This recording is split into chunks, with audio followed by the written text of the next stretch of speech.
I'm Linda Lee Cadwell, and I welcome you to this special Laserdisc edition of Dragon, the Bruce Lee story. The film you're about to see is the story of a real human being, a struggling person, a loving person, with a great many levels to his character. When I first spoke to Rob Cohen, the director and co-writer of Dragon, about making a motion picture of my husband's life, I told him that I wanted people to know about Bruce Lee the man, not just the powerful martial artist, but also the loving husband and father, the philosopher and the teacher. Rob's creation is the story of that man. Even before Bruce Lee was a role model to millions of young people, he was a role model to his own children. Before he was a heroic image to people all over the world, he was a hero in our own lives. Dragon will give you insight into Bruce Lee, the man who became a hero. As you'll see from watching Dragon, Bruce had a tremendous energy. In fact, as a child he was called Mo Sitong, Chinese for never sit still. This energy fired the creative essence of his entire being. He had the remarkable capability of channeling this energy, focusing it, disciplining it to serve his goals. This high-intensity energy is also the essence of this film. Bruce could be funny and light-hearted.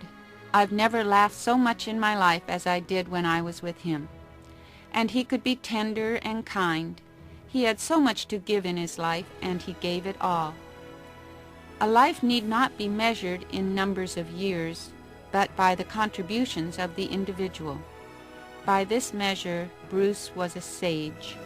St. Augustine once said, "The key to immortality is first living a life worth remembering." There was also a much deeper side to Bruce's personality that Dragon tells especially well, and that is his philosophical side.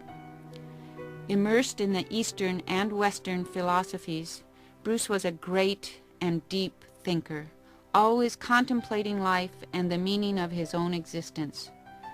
Through study and intuition, he had an inner awareness of his own potential, and he strove constantly to fulfill it.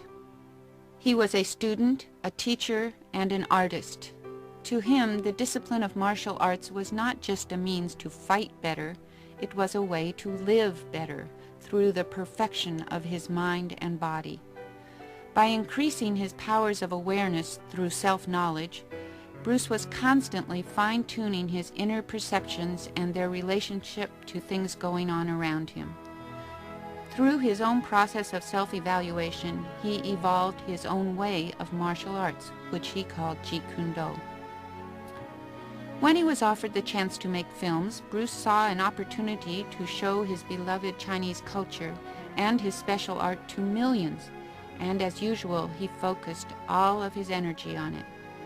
Here was a chance to communicate to people how he felt about the martial arts, and to show his way of living it, and to show the world the unique power and beauty of Asian culture.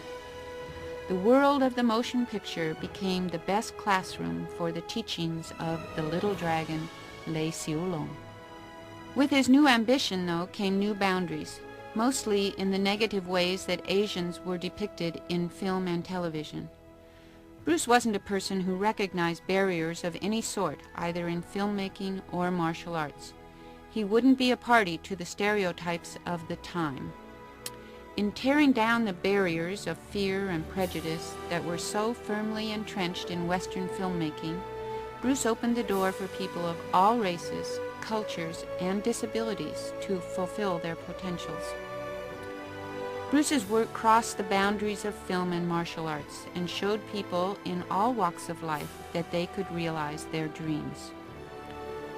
If somebody told Bruce he couldn't do something, he would not accept it without exploring and examining it.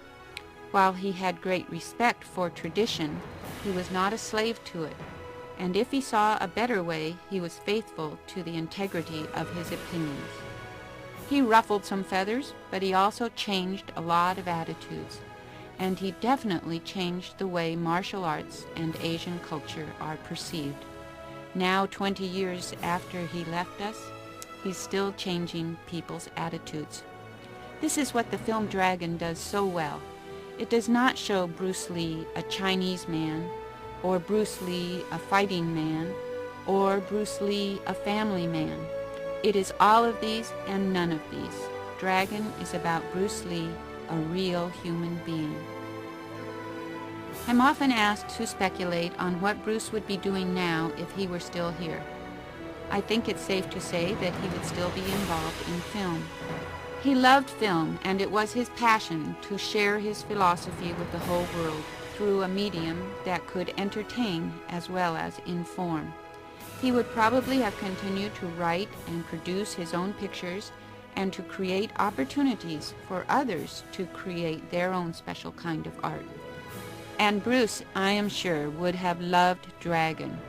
Rob Cohen has done justice to the man, and as for Jason Scott Lee, I almost feel that it was worth waiting for all this time for Jason to grow up and be old enough to play Bruce.